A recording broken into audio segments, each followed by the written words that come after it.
I'm on the pulpit, Mike. Good morning. Look at all of your bright, shiny faces. Welcome to the River Road Unitarian Universalist Congregation. My name is Reverend Connie Simon, and I am your interim minister and half of worship this morning. Everybody abandoned us, and Cliff and I, we're going to handle this today. And you probably heard me say, if you didn't get a piece of paper when you came in, there's some coming around, but there's homework for you too.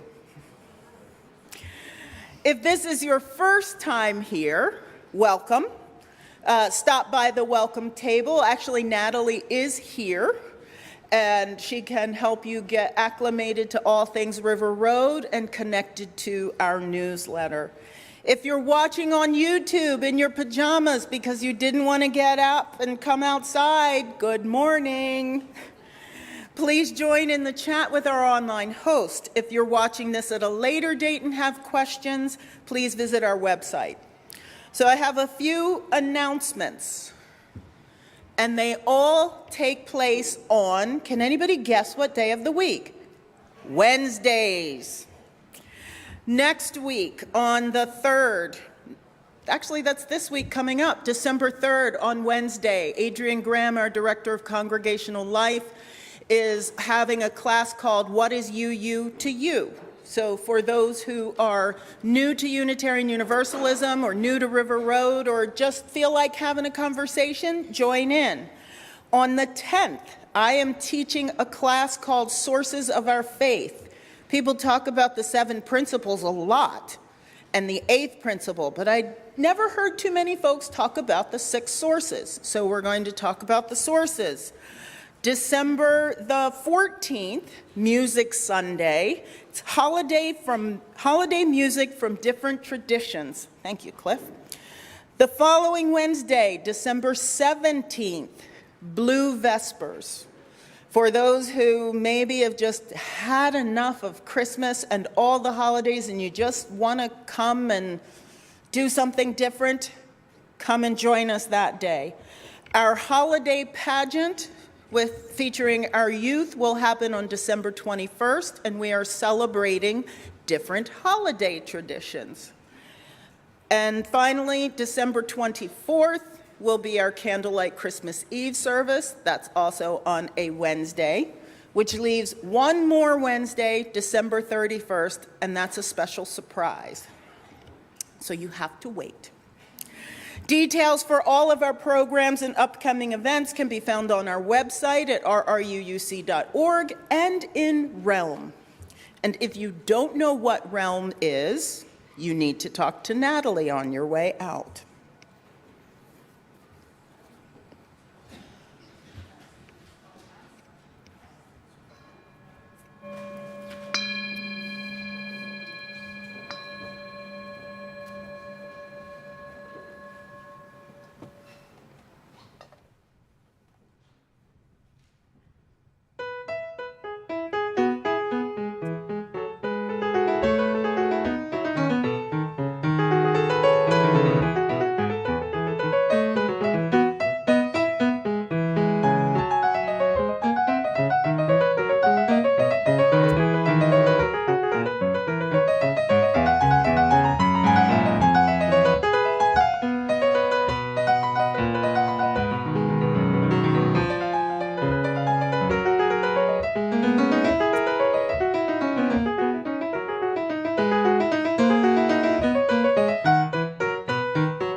We begin our time together by lighting our chalice, the chosen symbol of our faith, with these words by Katie Savani Gelfand.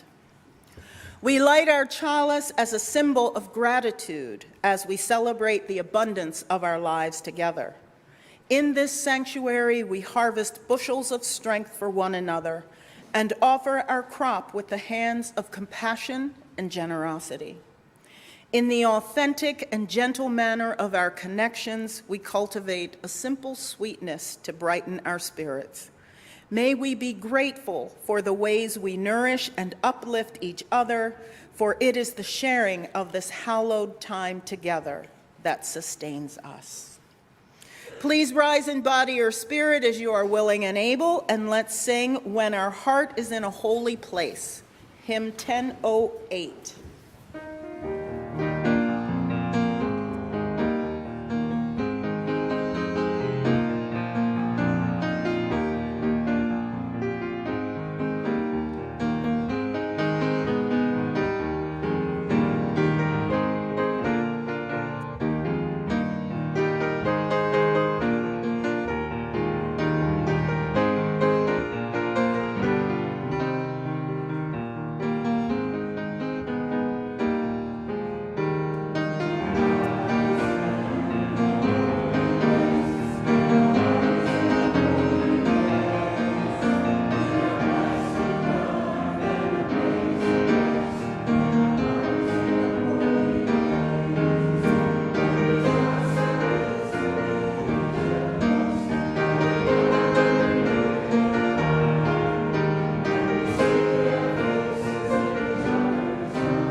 Have a seat. So you're wondering, what on earth are we going to do with this piece of paper, Reverend Connie? Today's service is a little bit different. It's meditations on gratitude in 3 acts. And I'm going to read something to you. We're going to have some silence. And in that silence, you'll be invited to just jot down your thoughts on the question that I'm about to pose. It's a meditative question. Cliff will play some music for us, and we might sing through it, we might hum through it. You might decide you just want to write down the questions and think about them later. But that's what we're going to do, and there are 3 of them. The first one is on belonging. And this is written by Cole Arthur Riley from the book Black Liturgies. I'm writing to you as one who used to lie about having friends on the playground, as one who bent her voice an octave higher so people would think her more charming than sullen. I'm writing to you as the one who was too afraid to leave, who stayed because the distance to the door was too great without someone to be held by. At the core of me, I suspect humanity has a hunger to belong, or at least the defiant sting of never belonging. You know this haunt, but I wonder if you've been able to become honest about it. There's something inherently vulnerable about saying you want to belong. For to name you are lonely and then be met with nothing only doubles the loneliness. It's much easier to construct illusions around your independence and solitude. To admit your desire to be known would mean acknowledging the shame asleep in you that says that you aren't worth knowing. The doubt that says they can't be trusted to love you. I'm beginning to think alienation and rejection are the two great persuaders of our own unloveliness. The cunning will wield them against you so that you acquiesce to the systems of a community in order to retain membership in it. Perhaps you know what it's like to need to believe a certain doctrine or creed so that you can belong in a spiritual place, or to vote a certain way to belong at a dinner table. When someone places your very belonging at stake, they're prodding an ancient wound. Not all belonging is salve. For you, I want more. I want friendship, romance, family.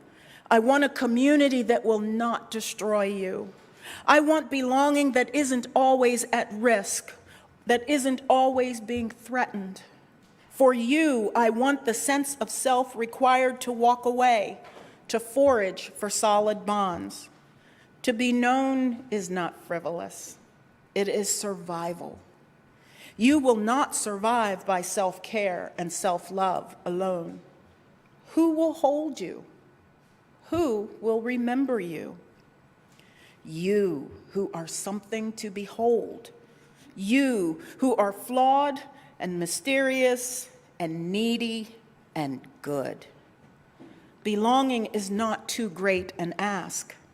Find your sacred company, and may they find and cherish you. I'm with you always, C. It's a beautiful letter.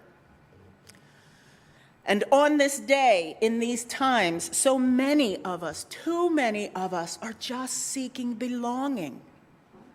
Maybe your Thanksgiving dinner was one where there were conversations at the table that made you think, these people are not my family. Surely I must have been purchased somewhere or adopted, or I'm in the wrong house. These people cannot be related to me. So many people are seeking justice and seeking peace and seeking love, just seeking a place to belong. Call Arthur Riley also offers a prayer. And after the prayer, I'm going to invite you into a moment of silent meditation or reflection or whatever as you contemplate this question. And we're going to have the question on the screen here. What communities are you currently grounded in? How do or don't they understand you? So I'm going to read the prayer, and we'll be silent, and then we're going to sing Comfort Me. And this prayer is fitting for today, for joys and sorrows. Divine community, we want to be known, and we're terrified of being known, of being laid bare in the presence of another. We're grateful that you are not a God who demands a spirituality rooted in some solitary existence, but it's hard to belong without allowing the direction of our lives to be dictated by those from whom we seek affirmation. Help us to daily discern the truth of our selfhood, that our communities would offer insight without commanding assimilation.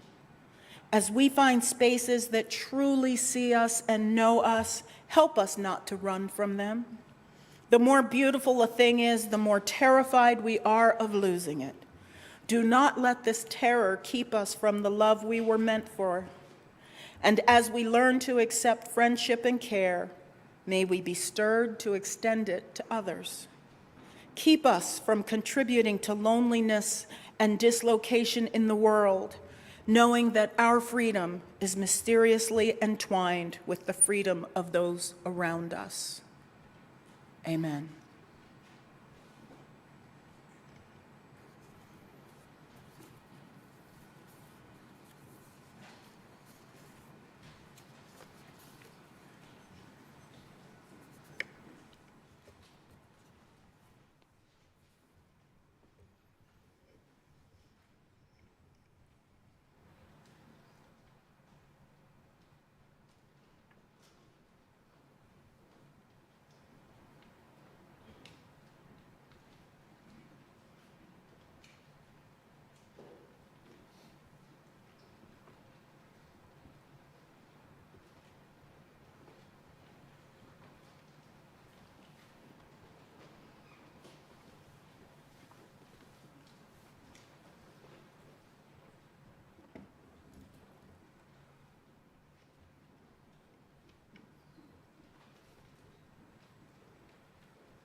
See a few still writing. Take your time. Part of worship is being silent and contemplating.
everyone needs comfort sometimes. Are you ready for meditation number 2? Okay. This one is on wonder joy. It's a spiritual practice of mine. How many of you engage in regular spiritual practices? Okay. How many of you even know what a spiritual practice is? Okay, a few. If you ask 10 people, you'll get 10 different answers. So let's think about this. Spiritual practices are those things that get you through the day. The things that bring you peace, that bring you joy, that bring you comfort. It might be going out in your garden and turning soil. It might be singing a song or playing the piano. It might be hiking in the woods looking at birds. That's Adrian's. He is a birder. Who knows what it is? It is something that makes you feel, like that. The Spiritual Science Research Foundation, I'll give you an official definition now, defines it as honest and sincere efforts done consistently on a daily basis to develop divine qualities and achieve everlasting happiness or bliss. It's our personal journey of going inward beyond our 5 senses, mind, and intellect to experience the soul within each one of us. Good definition. I've also seen spiritual practices defined as things that move a person along a path toward a goal. You're trying to become enlightened. You're trying to become whatever. It's your spiritual practice. You can define it any way you choose.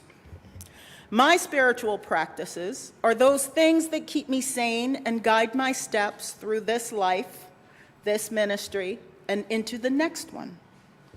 My spiritual practices are tied to my core values and to the fundamental principles by which I live my life. And a few people know these. Dan knows these: knowledge, integrity, kindness, and service. I always speak my truth from my heart, and I don't compromise my integrity. I believe in showing kindness and compassion to the other creatures with whom I share this universe, and I strive to learn something new every day. And I truly believe in service. In the words of one of my favorite authors, Sark, when asked what I do or who I am, I say, quote, "I am a creative spirit. I just came here to help." Well, another one of my practices is wonder joy. Now, initially in my mind, these were 2 different things, with wonder suggesting amazement and appreciation for the things around me, and joy referring simply to happiness.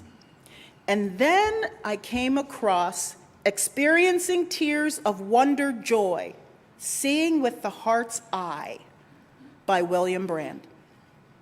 And finally, all those times that I'd found myself stopped dead in my tracks by something I'd seen or heard made sense to me. All those times I'd felt that indescribable feeling in my chest and the tears welling up finally made sense.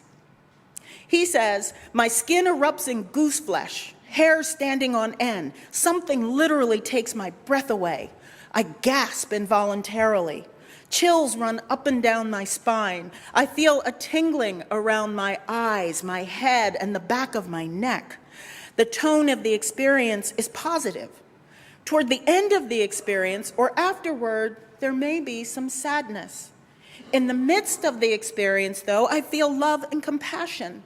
My heart goes out to what I'm witnessing. I feel gratitude. I feel a yearning, a poignancy, an intensity. Around me and between me and the provoking event, there is what I can only describe as a thickness, as though the surrounding air somehow has a greater density. The experience comes up upon me, unexpected, spontaneous, he writes. My attention is focused strongly upon what I'm witnessing, what is provoking these feelings. Other things fade from my attention. The rest of me pauses, shuts down temporarily. I must cease and follow the feelings to subside and allow the feelings to subside before I'm able to continue. Isn't that amazing? Have any of you ever felt anything like that? Maybe? Yeah. Wonder joy isn't something you can look for. It's something that's already inside you, waiting to be released and anxious to be set free. As children, we're taught we have to grow up and get serious. Sure, we all have responsibilities and obligations, and we also have to keep our hearts and our minds open to the world around us. Robert Fulghum once said, surprise is the very core of existence. And it's true, because you never really know what's coming next. Even the most mundane things can be amazing if you allow them to be. It's said that wonder begins in the senses, comes alive in the imagination, and flourishes in the adoration of the divine. It arises from our natural curiosity about the grand adventure of life. It increases our capacity to be a bold inner space tripper and an avid explorer of the physical world. It's all right here, a feast of epiphanies and astonishments in the daily round of our spiritual lives. Put very simply by Ted Kosser, I delight in the things I discover right within my reach. I've experienced wonder joy many times, and I have one that repeats every day, and it's special to River Road. I live in Chevy Chase, and on the side of my building, there is I don't know what kind of bushes they are. Some kind of bushes are growing there. The way they are cut, they remind me of the River Road Choir. They arc up like you all when you're standing on the steps. And every day when I walk my dog past there, I say, good morning, choir, because it looks like the choir. I like to see the things around me. I think my neighbors might be a little worried about me, because if I see that a leaf looks a particular way, I'll stop and take a picture of it. I've been known to take pictures of tree bark, of rocks, of weeds growing in cracks in places, of the sky, of whatever. That's wonder joy. I allow my heart and my mind to be open to what's going on around me. Sometimes the things are less flaky. Is that the word? I don't know. In January of 2009, I had a pretty good ticket for President Obama's first inauguration. The crush of people around me was incredible. It was freezing cold. But when my friend and I got to our seating row, I saw those thousands of people all there for the same reason. All of us, we were one, united in that space. We were there to celebrate not just a new president, but a new president who looked like us for the first time. All at once, the hopes and dreams of my ancestors were realized in an instant. I was overcome by wonder joy. Here's another one. One beautiful summer day, I was driving through my hometown of Oxford, Pennsylvania, and I spotted some cows hanging out on an Amish farm. The sky was a perfect blue that can only happen in Pennsylvania. I am convinced of that. The grass was verdant and plush. So I stopped. I pulled over, and the cows are just looking at me, and I'm looking at them.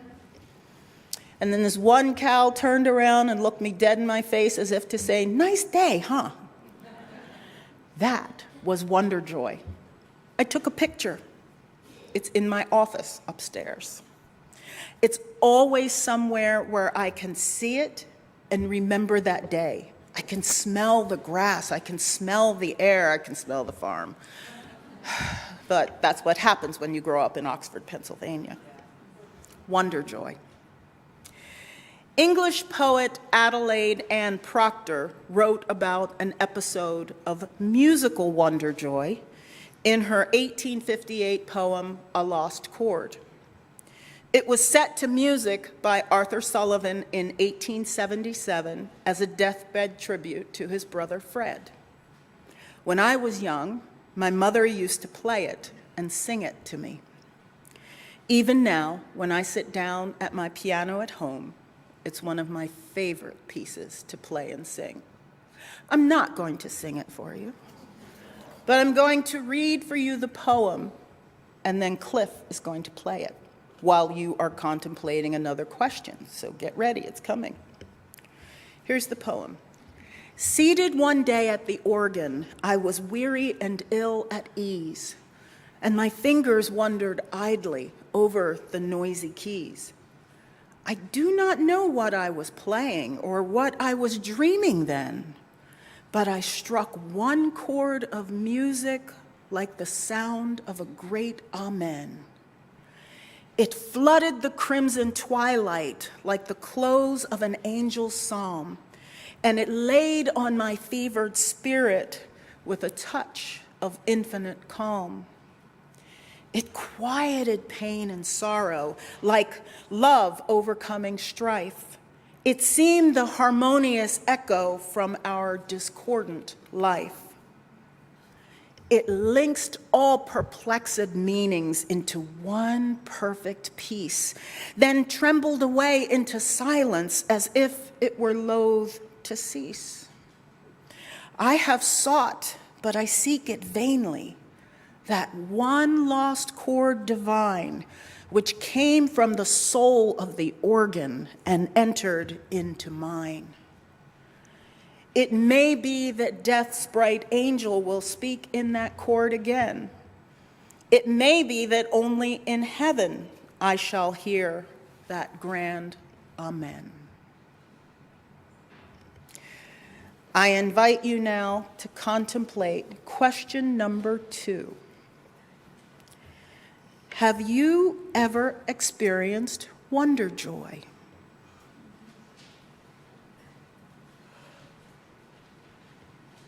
Write about it.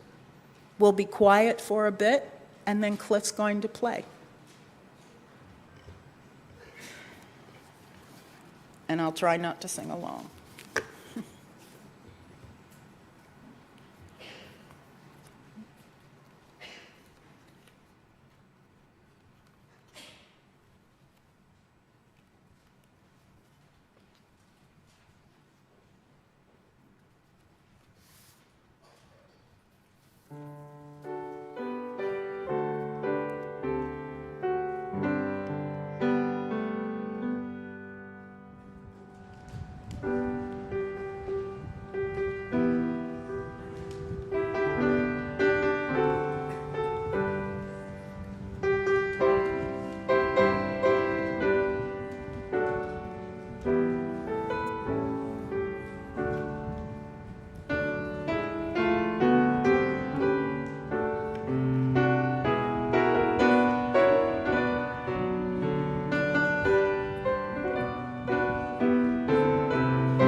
Thank you, Cliff.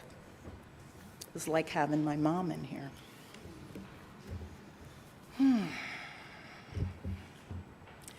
In support of our congregation and the community beyond, the morning offering will now be gratefully received. We do so mindful of the fact that we draw water from wells we did not dig and pick fruit from trees we did not plant. This is as it should be, so long as we dig and plant for those who come after. If this is your first time visiting, please feel free to let the plate pass you by. Your presence is your gift to us. I invite you, as you are listening to the music and preparing your gifts, to meditate on generosity. What does giving to River Road mean to you?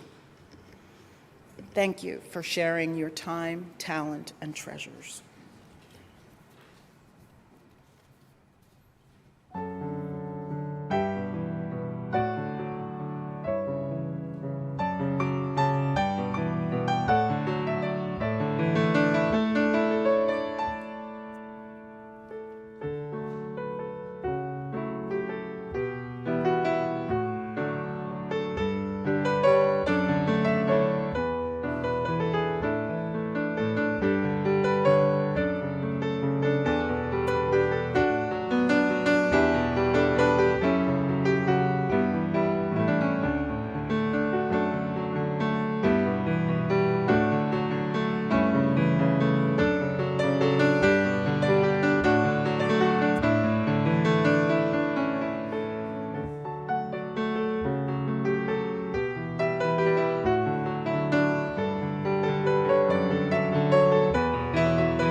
Next meditation, gratitude.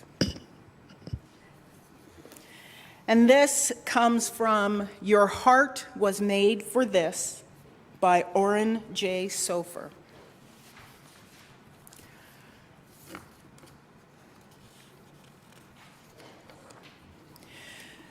Gratitude is being thankful for what one has received, for the blessings in one's life.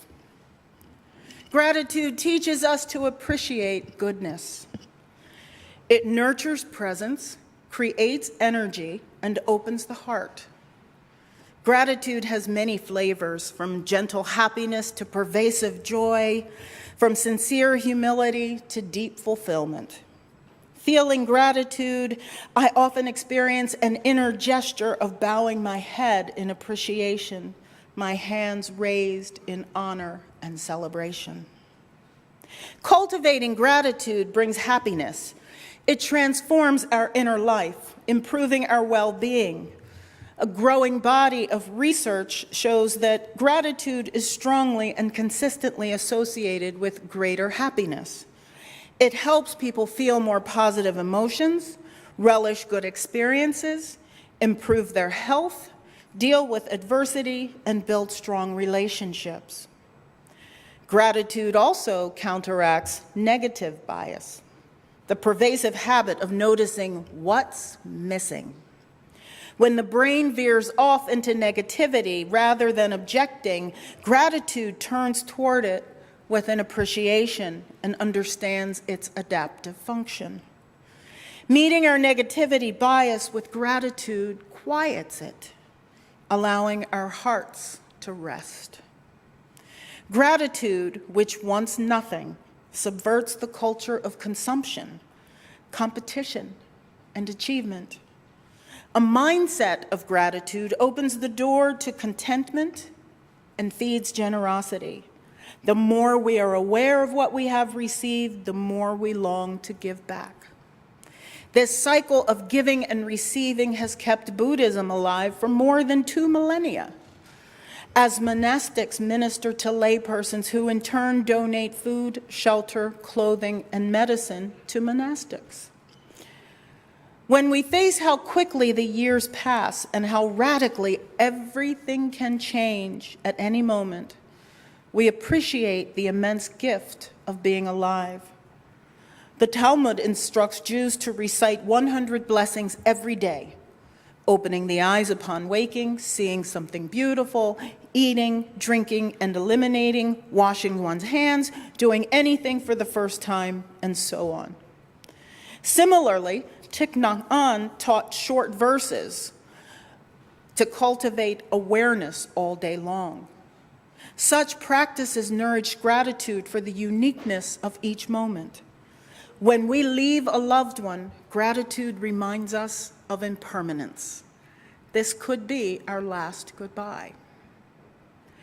During a time of successive mass shootings in the United States and a grinding war in Ukraine, a student asked me, how do we hold the dissonance between our gratitude for the blessings in life and our grief over the pain and the suffering in the world? Gratitude and grief may seem to be in tension with one another. Looking more closely, though, we see that gratitude and loss are inseparable. Awareness of what is present calls forth what is absent. On this paradoxical nature of gratitude, the writer and philosopher Bayo Akomolafe reflects, ultimately, gratitude is not just sharing one's appreciation, it's the vocation of touching the conditions of our passing away. To put gratitude to work in ways that are politically generative, one must consider it alongside grief, loss, and the pain of being carried away from home. When gratitude is reconsidered in the context of loss, we come to grace. In this way, grief embodies our humanity, even as gratitude allows us to embrace pain and hardship. Far from imagining some rosy alternate reality or suggesting that those who are structurally disadvantaged should be grateful for what they have, genuine gratitude opens the heart to all of life, the hurt and the grief, alongside the blessings. It broadens our view so that we don't overlook goodness in the face of suffering. It supports us in opposing injustice and oppression while also affirming this too is true. Making space for all of our feelings keeps the heart healthy and supports wise responses within a complex world. Lulled to sleep by comfort and convenience, we don't act. Overwhelmed with grief, we can't engage. We must widen to include all of our emotions, lest we enter what Kahlil Gibran called the seasonless world where you shall laugh, but not all of your laughter, and weep, but not all of your tears. Sharon Salzberg shares the story of divulging to her Burmese meditation teacher that she had been crying in meditation. As he was known for being austere, she expected to be chastised. But he replied, "When you cry, cry your heart out. Then you'll get the best release." Gratitude supports social change in important ways, simultaneously strengthening us and urging us to respond to social hardships. In turn, awareness of suffering can enrich our appreciation for simple things, like a glass of clean water. When I appreciate the beauty and love in my life, I am more available to connect with the suffering in the world. Acknowledging how aspects of my gratitude are connected to my privilege invigorates my commitment to use those advantages to combat injustice. Collectively, gratitude flows into celebration. We need celebration to sustain us on the long road to freedom. The climate and racial justice activist Daniel Hunter sees celebrating our victories, even minor and mixed ones, as an antidote to the cynicism that saps our energy for the difficult, constructive work of social change. A small Quaker group in Philadelphia that practices direct action worked for 4 years to convince PNC Bank to partially divest from mountaintop removal coal mining. And they eventually succeeded, by the way. After encouraging the group to celebrate, Hunter reflected, "We cheered amongst tears and relief. We weren't cheering PNC or even the policy change, but the web of communities and practices of resistance that were building a better world, inch by inch." As Hunter argues, since injustices may never end, we must stop now and then to celebrate, to renew ourselves, to connect with one another, and to keep going. Gratitude forms the foundation of this renewal. Here's the next question. How do you relate to gratitude?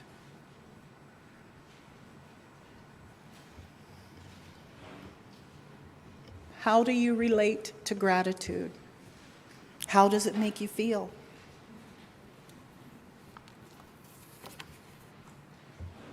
We'll have some silence and then we'll sing again.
give thanks.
And in giving thanks as an act of gratitude, may we go out this week and live our values as Unitarian Universalists. There are a few things that you can do this week. 1, just because the shutdown has ended, just because the government is back to work, doesn't mean that there aren't still people who are hungry and struggling. If you are able to contribute to a food bank, a social service agency, to do any community work, please do over the next week. It's easy for us to get wrapped up in the holidays and forget that there are some for whom this is not a happy time. Also, this year, for the 30th year, I think, we are collecting for Beacon House.